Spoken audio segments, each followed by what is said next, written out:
About to take the Chevy Cruze on its first test drive. Doesn't redline until 5. Oh, engine power reduced. It's just not letting me. Holy shit. Uh-oh, smoke coming through the vents. Thing sounds like shit now.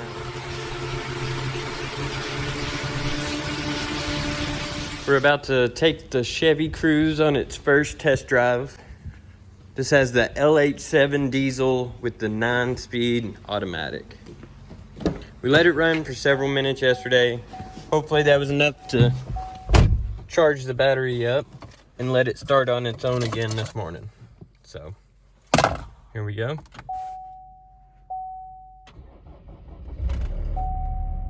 Fired right up.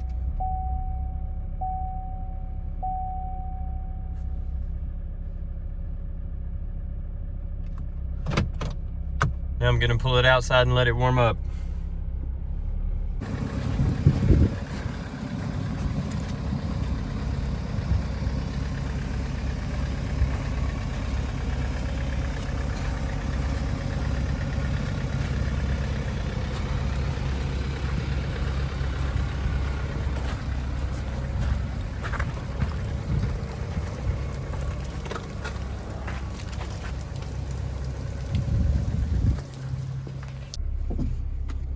About to pull out on the main road for the first time in the 2017 Chevrolet Cruze Turbo Diesel.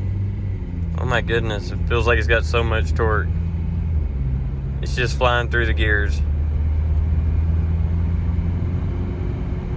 It doesn't redline until 5. Oh, engine power reduced. Wonder what that means. I don't know, I'm just gonna keep rolling the film.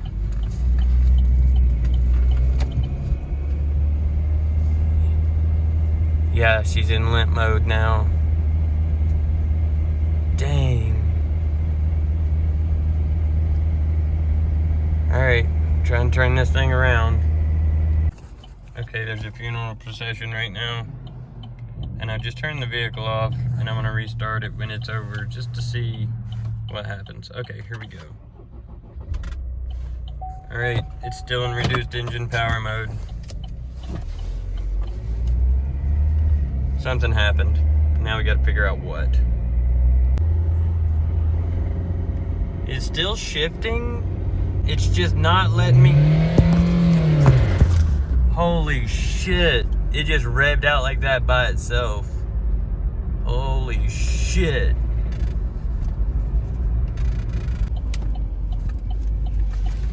Uh-oh, smoke coming through the vents.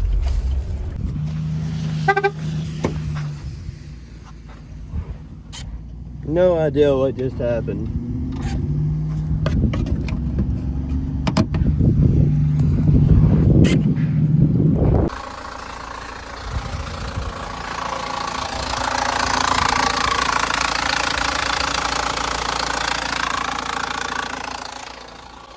Thing sounds like shit now.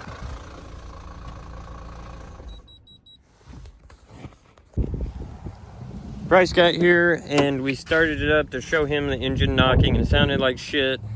And then I revved it up a little bit and it went away.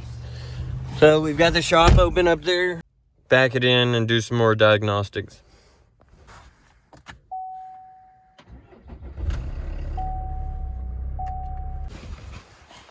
It is back in the shop. Now we gotta do some diagnostics to this thing. I'm glad the engine isn't messed up, because if it was messed up, I wouldn't hesitate to park this piece out. I got the master scanner with us now. I wouldn't say that. We're gonna find out what she's talking about with them engine codes.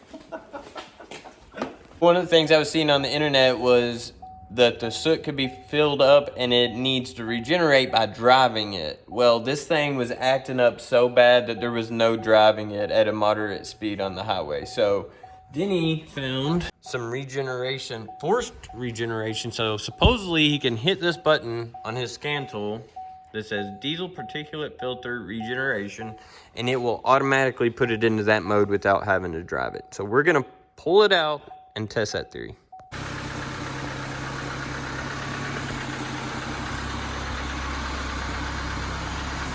pretty neat though. It smells like a diesel. It smells like a diesel. Just like one. And I think with it being in engine reduced power mode, it's really not running properly. Right.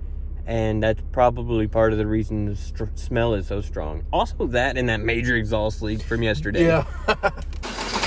But here's some balancing rates. Look great. I heard in my 2-minute research that you just want them to be within 4. Yeah, -4 to 4. To 4, yeah. Within -4 to 4, and all of these are within -1.3, 1.4. Yeah, and I guarantee you could run some type of fuel cleaner, because who knows, a diesel car probably doesn't get maintenance like a diesel truck would. Yes. Because your average person is going to be driving this. Yes. So they're not going to know to run some type of winter treatment, winter stuff treatment, like that. or even I'm sure you could probably even run transmission fluid in this, like we could our trucks. Here's one thing that I thought of during this process, and that is the fact that diesel exhaust fluid, when it sets, it crystallizes. Oh, absolutely, yeah. And if there was a line or the tank was left partially empty or something and it crystallized in there, it could have clogged something up, and that's why we're having regen issues. Yeah. The Keel up in E-Town has its own pump for DEF, and it's nothing but crystals around it. Oh, just my where gosh, it leaks. yeah. People, you know what I mean? Drips out. Yeah, pumps leak, Yeah. And anything else you want to look at? I think the injectors was the main thing, because I thought earlier, I was like, I wonder if that was an injector that stuck open, or this or that. Look at EGTs. Wow, that's cool. That is really cool. Built-in EGT sensors. Got 3 sensors. Wow. That is neat. That cool. One hot one must be right at the turbo. Yeah, I bet that is it's like 2 inches from it. Sensor. I bet it's a damn EGT I bet it sensor. is. Does it show you the soot level percentage or anything? I don't know. I was reading that if it was in 30 or 40%, that it needed to be changed. There it is. Look, it's at 101%. Oh my it gosh. is stopped up. So my gosh. So you think the whole filter needs to be changed? No, I think it needs. Just I think needs it needs regen. Okay. Yep. Wow, dude. I think it's way past being Oh time. my gosh. Look, distance since last regen was 21.75 miles ago, but how long ago has that been? Yeah. Yeah, how long's that been? I bet that soot set in there. Particulate filter soot accumulation calculated from other engine data, 36%. Okay. That's crazy. That's neat, actually. That is neat. Oh my gosh, look. That's the average temperature during regeneration. Oh my gosh, it gets up to 1,151.6 degrees Fahrenheit. Holy smokes. That's almost enough to boil water. So is it full of... Yeah, that... What? This thing averagely regens every 48 miles. So it really probably needs it. Denny has found the DPF regeneration activation on and off, and we're going to see if it'll do it. Ready? Yep. It says in progress. It's doing it. Idling up. How cool. It's doing it. I wonder how long this is going to take. The big trucks weren't very, very long. Really? Oh, dude, this thing is going nuts. I wonder how long it takes. I also We wonder. got a timer on. Daggone, we should have looked at it. Yeah, it's got to have been at least 20 seconds by now. Absolutely. Did you do that? Oh my gosh, I'm not doing this. I'm not doing this. Oh my gosh. I can smell it doing it. Look at the... Well, that may not be What? anything different. What? I can say the exhaust is really... Yeah, it is. I can really smell that smell shit. it, yeah. I wonder how long we need to do that for. Look at the exhaust gas temperatures climbing. It should go off by itself.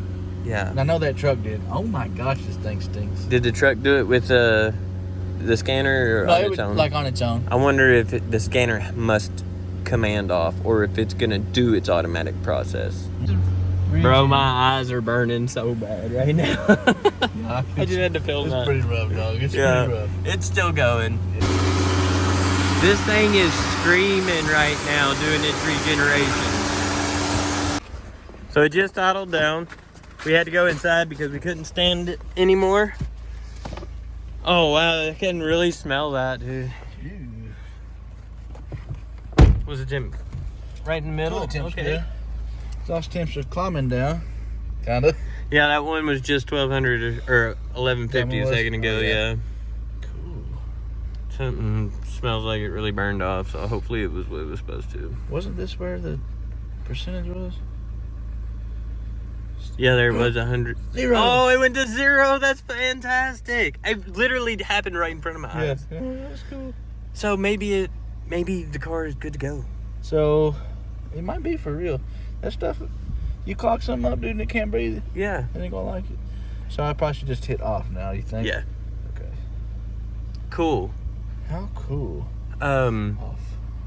So there's no check engine light? No. After all of that process, another check engine light didn't pop up. Okay. Pop the hood. Let's make sure everything's not on fire. Yeah. You gotta pull it twice.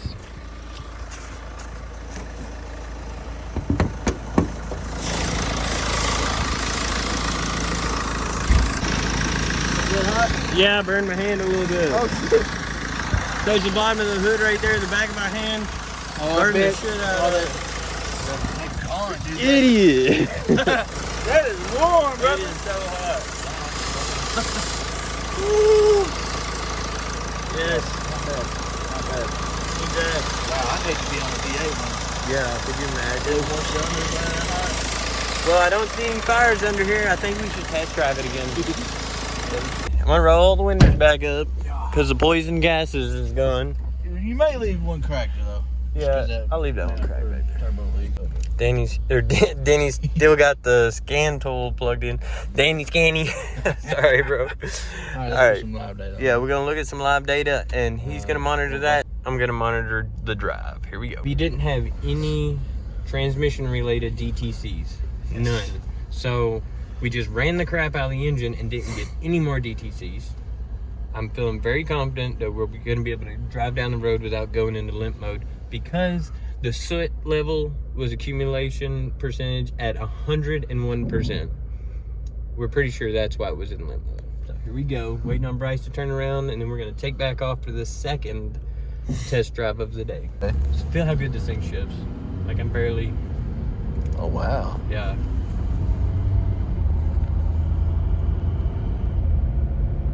I'm gonna give it a little more throttle. Oh, it downshifted. All right, this is the furthest I've went without limp mode. Anything with a diesel particulate filter or DPF, it is literally designed to catch soot.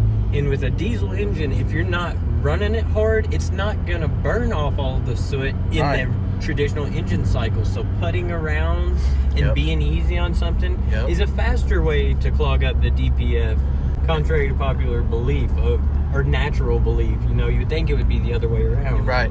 And it's funny that you say that. My truck is, pre-emissions, but the turbo, it's got 400,000 miles on it. If you baby that thing around, it'll throw a turbo vein code. Really? And I don't know if the sensor's just getting clogged up or if the turbo's actually going out, which I'd put a turbo on it. That's I would. I cool. love the truck, but you gotta be hard on it. Yeah, that's You what I gotta be hear. hard.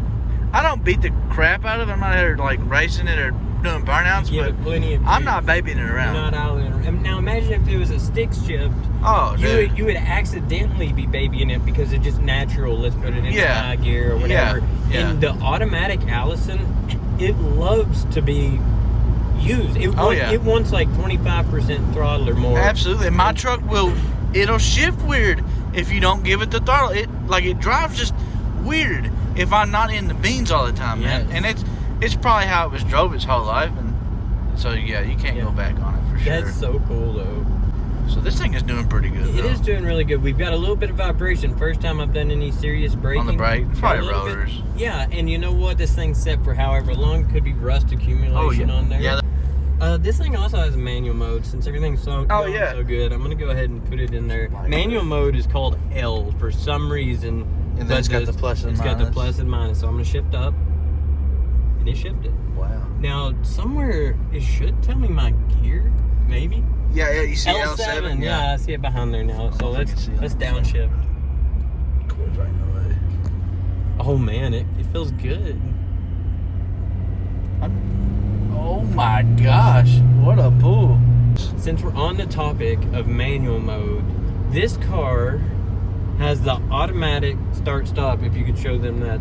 Yes. Right here on the tachometer, it says auto stop. So essentially that's for like when you come to a stoplight and you're setting for extensive periods of time, it will turn the engine off automatically and start back automatically. One of the bypasses of that, free bypasses, tool-free bypass, is you put it in manual mode and you shift up to L9 and it will never go into auto shut-off mode. However, it still downshifts like regular transmission. I'll give it some beans and there it is downshifting. Yeah. The selector is still in L9, But that's just something I've read. That's not something I've tested out. I'm going to go back to regular mode. Another thing I'll add to that is I've read and kind of real world experimented with a few cars. It's all in the amount of brake force as to if it's going to shut off or not. Really? You can almost manipulate it, and it's not a guaranteed thing, but I could be in my head right now, but I think I've manipulated it sometimes where it should have stopped and shut off, but it didn't, and I think it's all in the brake pedal. That's pretty cool, because again, I could be just out of my mind, but yeah, so it like reads the something. Reads something. Let's tell Bryce it's going good. Yeah, it is going really good. Bryce in the house truck. Going good. Yes, sir. We'll get up to a good spot. Might give her some beans. Yeah, I'd like to feel a pull on it for real. Why not, right? Yeah. It this runs pretty good. I'm not gonna lie. It does run really good. I like how it shifts. I like how it pulls. And I like the little tap shift, I guess you'd say. Yeah, the manual mode selector. All right, Bryce is coming. I'm gonna do a full pull. You recording? Yes, we are live. I have no idea. What are we at? How fast are we going? This is from 20 mile an hour pull, stomping it. Okay. Okay. And you're just in drive? Yep, just in drive. Okay. And it's shifting out at that RPM. Wow. Yeah, that was to the floor. As a matter of fact, at the floor, I can feel maybe a button under the pedal. I don't know if I was hitting that button down. The Mercedes has a button, and it's like an extra power mode. Really? When it senses that you go to the floor and then click the button, so it's like floor click. Yeah. When it senses the click, it opens up the veins in the engine. I think we talked about that one time. Opens up the veins in the engine and allows the runners to make more torque. Oh, yeah. I wonder if this has some similar thing, like when it goes all the way to the floor, it like goes into full power mode. It very well could, dude. Something like that. Or those brakes feel better. they do feel better. No, you're good. I'm glad you pointed that out. That's crazy. They do feel so much better. But there was a lot of buildup on it. I bet it was just crusty brakes. I never thought about that. So, the one thing that I found out about these LH7 diesels by General Motors is that they're actually from Europe, and they've actually been used for years and years before they was ever even put in to an American vehicle. Dude, no, this thing is solid. I like it, yeah. Oh, my day went from total trash to, man, I love this car. Yeah, for real. You know what I didn't do? What? Look at the friggin' fuel economy the whole time. Well, we just got done with a roughly 8-minute test drive. Hit lots of speeds. Went through all of the gears. Put it in manual mode. No check engine lights ever came on. No reduced power mode. The only problem was the GMT 800 Hals couldn't keep up. That was the only problem. All right. That's the end of episode 3. The next thing that we're going to do is get some front end parts to replace this, if we can find them. I don't even know if it's in the